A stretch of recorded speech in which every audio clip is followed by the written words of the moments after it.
Usai purna tugas dari istana, Presiden ke-7 RI rupanya masih terus menghadapi problematika. Usai ijazah sarjana Jokowi dinyatakan asli, kini giliran lembar pengesahan skripsi Jokowi yang dipermasalahkan. Pakar forensik digital Rismon Sianipar bahkan mengatakan lembar pengesahan skripsi Jokowi adalah hasil reproduksi alias bukan yang asli. Setelah ijazahnya dipersoalkan, kini Presiden ke-7 RI Joko Widodo mendapatkan serangan lagi soal skripsinya. Bolak-balik namanya terseret soal jejak akademik yang dilaporkan ke polisi, Jokowi menanggapinya dengan santai tentang lembar pengesahan skripsinya yang jadi persoalan oleh Rismon Sianipar. Ia mengatakan siap untuk melayani jika memang skripsinya akan dilaporkan ke polisi. Dalam minggu-minggu ke depan, tampaknya nama Presiden RI ke-7 Joko Widodo akan kembali disebut-sebut dalam episode drama jejak akademiknya. Jokowi tetap semangat melayani mereka yang selalu menggugat.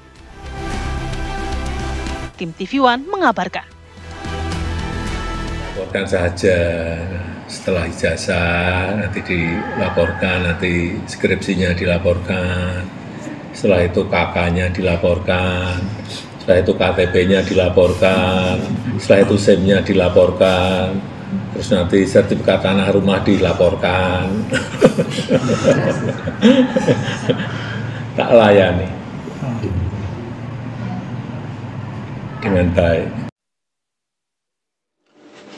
Ya, statement saya ya terkait dengan rencana untuk melaporkan dugaan skripsi palsu atas nama Joko Widodo itu memang sekarang sedang disusun ya, karena kami tidak puas atas keterangan dari Dirtipidum Bareskrim Polri yang mengatakan bahwa setelah diraba dirasakan ada cekungan pada lembar pengesahan skripsi tersebut dan langsung disimpulkan bahwa hal itu merupakan produk dari hand press atau letter press. Kami juga akan menyertakan sejumlah screenshot ya dari lembar pengesahan skripsi atas nama Sri Dominingsi, Sigit Hartwinarto, Edi Trianto, dan Lembah Edianto yang semuanya lembar pengesahan skripsi tersebut kosong tanpa tanda tangan dosen penguji, dosen pembimbing maupun dekan. Jadi ini kami duga adalah lembar pengesahan skripsi yang direproduksi agar sesuai dengan lembar pengesahan atas nama Joko Widodo. Terima kasih.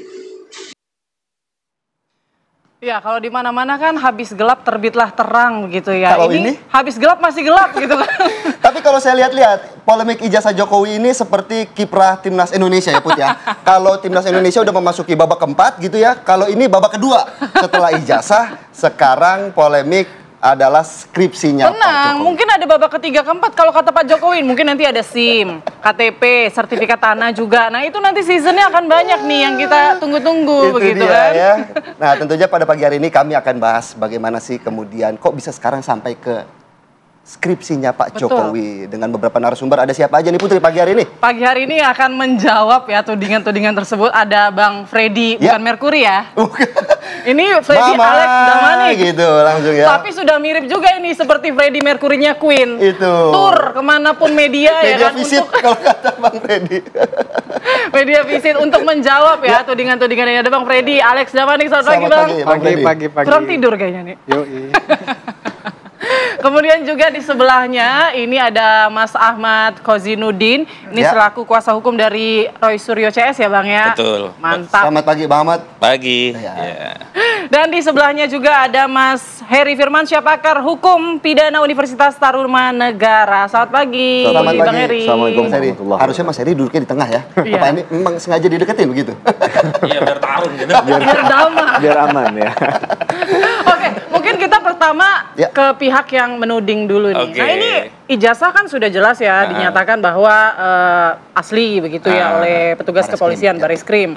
Nah sekarang skripsi punya bukti apa sih Bang sampai seyakin itu menuduh skripsi Pak Jokowi ini palsu begitu? Ya, atau reproduksi ya bahasanya baik. ya? Bismillahirrahmanirrahim. Pertama saya luruskan ya, nomenklaturnya itu bukan menuding, tapi meneliti. Oh, okay. Melalui sejumlah pertanyaan, yang pertanyaan tadi coba diverifikasi melalui sejumlah dokumen, juga teknologi, juga kepakaran dari klien kami, lalu disimpulkanlah ya bahwa skripsi itu bermasalah, termasuk ijazah itu bermasalah. Itu yang pertama. Ijazah udah clear dong? Belum. Oh, yang belum. kedua, saya juga mau luruskan. Tidak ada statement sebuah dokumen yang sedang disengketakan secara hukum itu kemudian dideklarasikan sebagai dokumen otentik kecuali atas putusan pengadilan yang berkekuatan hukum tetap. Proses yang ada di Bareskrim sampai dikeluarkannya hasil tes laboratorium forensik itu hanya mungkin 10 atau 20% saja dari sebuah proses yang nanti berujung di pidana, diproses di pengadilan, sampai nanti kasasi di Mahkamah Agung, yang putusan itu baru memiliki kekuatan final and binding begitu.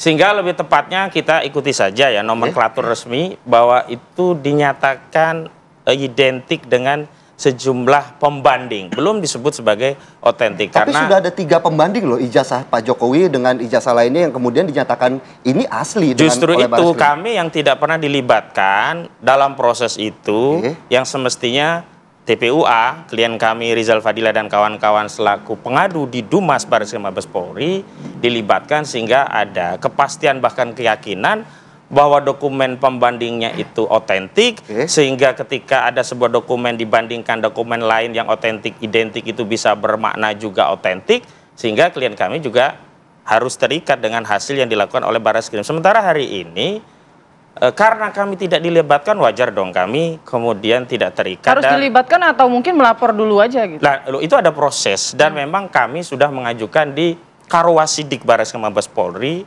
pada Senin 26 Mei yang lalu mengirimkan surat permintaan untuk gelar perkara khusus. Dasarnya adalah Perkapolri nomor 6 tahun 2019. Di ketentuan pasal 31 dan 33 itu diatur ada gelar perkara yang sifatnya 2. Gelar perkara biasa dan B, gelar perkara khusus. Di pasal 33 diatur gelar perkara khusus itu harus memenuhi apa saja. Di antaranya tentu harus melibatkan masyarakat. Dan perkara di Bareskrim Mabes Polri itu bukan hasil penyelidikan internal Bareskrim loh. Itu berasal dari aduan masyarakat. Yang sebenarnya sejak awal TPUA mengharapkan ini bukan Dumas Bang, tapi LP. Hanya memang karakter di Bareskrim tadi, kalau perkara tidak cocok dengan kepentingan, lalu dibuang saja di arsip di Dumas.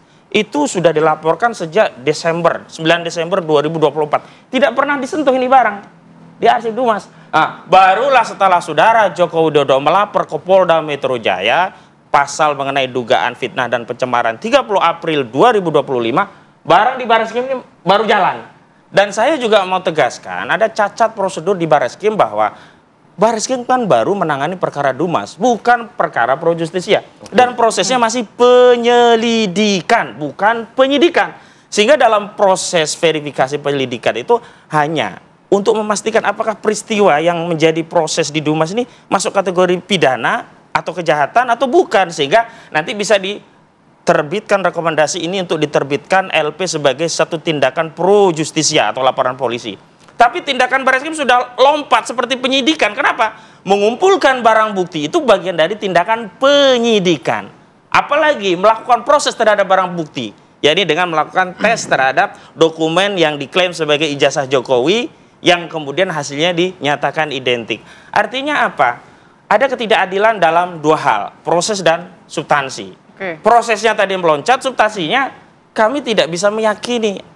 Jangankan meyakini, memastikan saja kami tidak bisa. Apakah benar barang yang diperbandingkan itu seperti yang diceritakan oleh Bareskrim? Kalaulah kemarin saat gelar perkara yang dilakukan Bareskrim itu sambil juga ya ditunjukkan ini ijazahnya sudah kami cek. Sebagaimana gelar perkara konferensi pers lainnya ketika ada peristiwa pembunuhan, ditunjukkan pisaunya atau belatinya yang digunakan untuk membunuh.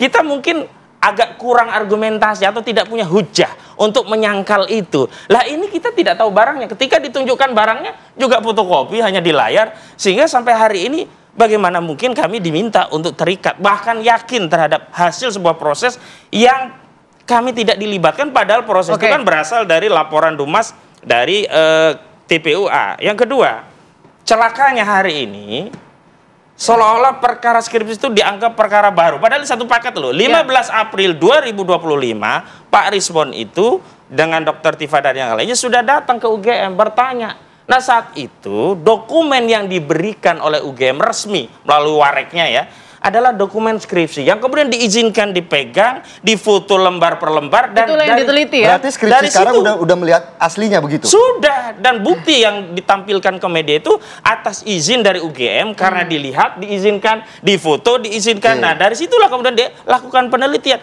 Ternyata penelitian ini menguatkan kesimpulan bahwa ijazah itu palsu. Ingat, skripsi dan ijazah itu satu paket, ibarat telur Ya, dengan betul, anak betul. ayam. Nggak bisa Tidak mungkin ada dapat anak ayam ijazah. tanpa telur yang baik. Nah, kalau anak ayamnya bermasalah, kita Oke. mau teliti. Ternyata telurnya juga bermasalah. Ya, baik, Bang gitu. Ahmad. Oke, ini presiden buruk soal proses hukum dan substansi tadi nanti mungkin akan dijawab Mas Heri Oh, ya. iya, Tapi silakan, mungkin Mas Freddy dulu nih menanggapi. Mas Freddy kayaknya harus siap nih dengan jawabannya. Menanggapi apa yang disampaikan Mas Ahmad tadi? Iya. Saya juga nggak tahu lagi mau ngomong apa.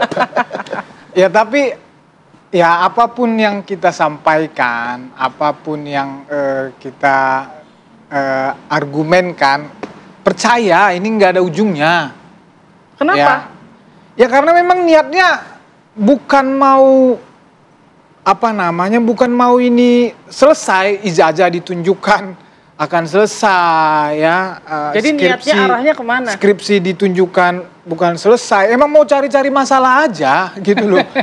Supaya ini terus ribut, gaduh, delegitimasi segala macam lah. Jadi tadi ngomong di Bareskrim, ngomong Dumas, mereka yang melapor, mereka yang mengadu, kemudian mereka yang ngojok-ngojok itu Bareskrim datang ke situ rame-rame bawa bukti ini disampaikan. Sekarang itu malah dibantah sebaliknya, ya kan? So mau apa sih? Nah ini saya tanggapi ini juga skripsi, ya silakan aja, whatever lah. Bareskrim juga sudah mengeluarkan hasil, ya nggak apa-apa. Kita seperti kata beliau tadi, kita tunggu saja hasilnya. Jadi apapun yang kita sampaikan, apapun yang kita argumenkan, ya mereka nggak akan terima, nggak akan pernah terima. Saya pertanyakan lagi, walaupun sudah sering, apa sih kapasitas si Rismon ini gitu loh? Dapat SK dari mana sih dia? Ya, SK peneliti dari mana? SK untuk apa dia tujuannya mengobok-obok ijazah, skripsi Jokowi? Apa sih tujuannya gitu loh? Apa tujuannya, Bang? Ya, saya jelaskan yang pertama. Kalau kita bicara legalitas, dalam konteks secara material, seorang peneliti itu tidak butuh legalitas apapun. Legalitas dia adalah dia memiliki ilmu terkait apa yang akan diteliti. Ya, tapi tujuannya untuk mencari seniat itu, misalnya sampai ke UGM, meminta skripsi, mengecek, meneliti, itu tujuannya apa? Itu yang dipertanyakan Mas Freddy. Seorang peneliti tidak boleh memverifikasi data dari sumber yang sifatnya sekunder. Ya, tujuannya apa itu yang ditanya Mas Freddy? Dua hal. Pertama, sumber data-datanya biar valid sampai ke UGM. Yang kedua, ingin memastikan legasi bangsa Indonesia bersih dari sejarah pernah dipimpin presiden yang tertuduh ijazahnya palsu. Dan ini justru kesempatan dari saudara Joko Widodo untuk membersihikan legasinya gitu loh. Dengan pembuktian tentunya. Iya, legasi buat si Rismon aja itu. Harusnya untuk si Rismon dan kawan-kawan lah paling tidak. Harusnya kalau memang buat legasi dia, ya peneliti nih yang saya tahu ini, ya dia hasil dia teliti segala macam, kemudian dia susun dalam buku, kemudian buku diterbitkan. Tetapi itu pun ada etikanya, ya. Dia tidak, hasil penelitian yang disampaikan bukan menuduh sana sini, bukan menyerang sana sini, ya. Sementara ya dunia digital ini kan nggak bisa bohong, ya. Di belakang-belakang argumen mereka, video-video mereka kan semua itu kan narasinya kebencian, narasinya menyerang, narasinya merendahkan, menyerang martabat. Jadi makanya saya bilang sampai mereka puas, sampai manapun ya, ini akan terus dilakukan. Kemarin itu sudah pernah saya katakan di sini, ini berhubungan juga di kasus Perdata. Saya nyatakan sama mirip statement saya. Apa sih kapasitas hukum orang itu? Ya apa sih alasan hukumnya? Ternyata di Pengadilan Sleman benar kan? Sama juga, kalau menurut hukum di Solo pun akan terjadi seperti itu, di Makassar pun akan terjadi seperti itu. Sama ya begitu ya, bisa sama dibilang ya. di pidana juga prinsip besarnya universalnya sama, prinsip hukumnya sama. Apa kapasitas orang ini gitu loh? Tujuannya apa gitu loh? Mas Heri, tadi kita juga sudah mendengarkan bahwa ada rekonstruksi hukum yang dilompatkan. Seperti apa kemudian melihatnya? Harus bagaimana? Iya. Sebelumnya make sure dulu ini aman ya. Saya juga deg-degan, Mas. Perlu pindah tempat duduk sepertinya gitu. Pastikan Nggak pindah nih. Alhamdulillah kalau gitu. Ya, gini, saya coba pada posisi di tengah ya. Bahwa Kok di pinggir sekarang, di tengah. persoalannya begini poinnya. Menurut saya kita bisa ngutip dari asas ya yang ada dalam hukum perdata, no interest, no action. Jadi tidak ada kepentingan maka tidak akan ada gugatan. Karena ini kan masing-masing punya kepentingan. Walaupun di sisi yang lain Pak Jokowi membuktikan sebaliknya bahwa ijazahnya adalah asli. Di sisi yang lain Bang Roy Suryo dan kawan-kawan termasuk Bang Fauzin adalah untuk membuktikan bahwa ijazahnya palsu begitu kan. Nah, yang saya khawatir perkara ini jangan sampai dicicil nih. Ini yang dimaksud Pak Jokowi ada KTP, nanti kemudian surat tanah. Jadi kalau bisa hal ini dibuat simpel saja. Begitu ya. Nah, dalam konteks yang lain kita menilai bahwa bicara tentang membuktikan perbuatan pidana dalam konteks penyelidikan dan penyidikan, karena penyelidikan kan untuk memastikan ada tidaknya perbuatan pidana, Bang, ya kan? Tapi kalau bicara tentang penyidikan, berarti ini sudah jelas perbuatan pidana, tinggal menemukan tersangkanya saja. Nah, kemarin yang terjadi di Bareskrim yang kita saksikan bersama, hakul yakin saya masih tahap penyelidikan itu, karena bahasanya penyelidik kan, berarti belum naik ke proses penyidikan. Kalaulah ya ini sesuai dengan munajat beliau mungkin ya, hajat beliau, ini naik perkaranya. Perkara yang dalam konteks ini bisa naik dan teruskan kan juga ada persoalan dalam konteks KUHAP kita. 109 ayat 2 KUHAP bisa ada surat perintah penghentian penyidikan dengan alasan-alasan tertentu tadi misalnya. Tidak cukup bukti, perkara bukan perkara pidana misalnya begitu. Nah, persoalan lainnya adalah bukan hanya bicara minimum dua alat bukti. Ya, persoalan besar dalam praktik hukum kita, di luar dari konteks kita bicara teori di kelas begitu ya, di Fakultas Hukum, adalah bicara tentang keyakinan penyidik. Nah, ini yang saya rasa jadi persoalan. Di dalam banyak perkara hukum, ya kalau bicaranya tentang keyakinan, nggak ada yang bisa menjelaskan itu secara detail. Bahwa kita sudah faktakan, misalnya si pelapor mengatakan sudah sahih ini, dua alat buktinya sudah mencukupi begitu kan. Tapi menurut penyidik, nggak punya keyakinan itu. Maka dia akan menyoal bahwa bukti ini benar apa enggak. Maka yang dilakukan dalam proses membuktikan ini adalah dikatakan ijazahnya asli. Nah, harusnya memang proses yang dilakukan untuk menuju ke sana adalah scientific crime investigation, kan begitu. Bahwa disebutkan data faktanya, ya bahwa ini sudah diteliti oleh siapa, menggunakan metode apa, alat ukurnya apa, begitu kan.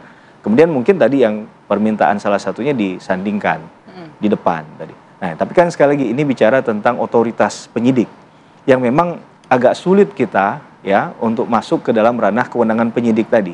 Tapi dalam kondisi yang normal, kalau kita bicara tentang implikasi sosial dan politik dalam kasus ini, menurut saya ya shortcutnya adalah ditampilkan memang. Tapi kan ini kan mempengaruhi data pribadi seseorang, apa Heri? Apakah memang itu diperbolehkan? Ya, begini, kita masih berdebat lah soal itu data pribadi atau tidak begitu ya. Tapi dalam hal bahwa ini sudah menjadi bagian dari persoalan publik, berarti kan perlu untuk penyelesaiannya sudah tidak bisa ditutup-tutupi lagi kan? Karena ini juga menyangkut persoalan yang memang atensi publiknya tinggi. Tidak bisa ditutup-tutupi lagi, tapi kan tadi Mas Ahmad juga bilang tidak dilibatkan begitu ya untuk melihat langsung pada saat proses pembandingan ijazah tadi begitu. Harusnya gimana? Begini, bahwa dalam konteks gelar perkara memang ada pihak-pihak yang harusnya diikutsertakan ya. Termasuk yang ikut disertakan itu adalah orang yang misalnya memberikan laporan ataupun orang yang dilaporkan. Itu kan dia harus tahu terhadap proses perkara ini sepanjang perjalanan kasusnya seperti apa. Sehingga endingnya mereka paham nantinya. Kan sebenarnya tujuannya adalah untuk memberikan ruang ya penjelasan yang cukup dari penyidik. Tapi sekali lagi otoritasnya memang di penyidik. Apakah dia akan dinaikkan di dalam konteks itu diteruskan perkaranya atau dihentikan. Nah, tapi domain tadi harusnya tidak kemudian jadi absolut ada imunitas yang begitu besar bagi seorang penyidik.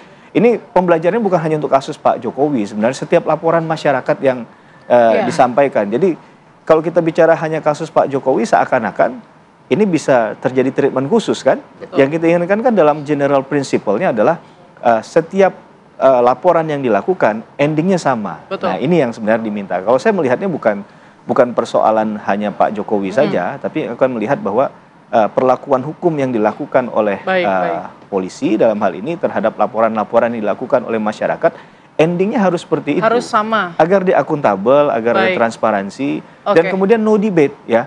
Ketika akhirnya perkara itu dihentikan, memang dihentikan karena bukan yang saya mulai adalah no interest, no action. Interest tadi kalau ditarik dalam bahasa Indonesia kan kepentingan. Nah, kepentingan hukum yang dilakukan oleh pihak penyidik tidak lain dan tidak bukan adalah untuk menemukan keadilannya. Kita juga masih menunggu ya, karena tadi yang seperti digarisbawahi Mas Heri ini masih penyelidikan gitu. Ada tahapan lain yang mungkin masih akan berlanjut begitu ya. Tapi Bang Ngabalin udah ngomong bahwa ada dalang di baliknya. Nah, nanti kita tanyakan ke Mas Freddy, apakah Mas Freddy ataupun Projo ini juga tahu sebetulnya siapa sih dalang di balik dari tuduhan-tuduhan ini. Sesaat lagi pemirsa, kami akan kembali untuk Anda.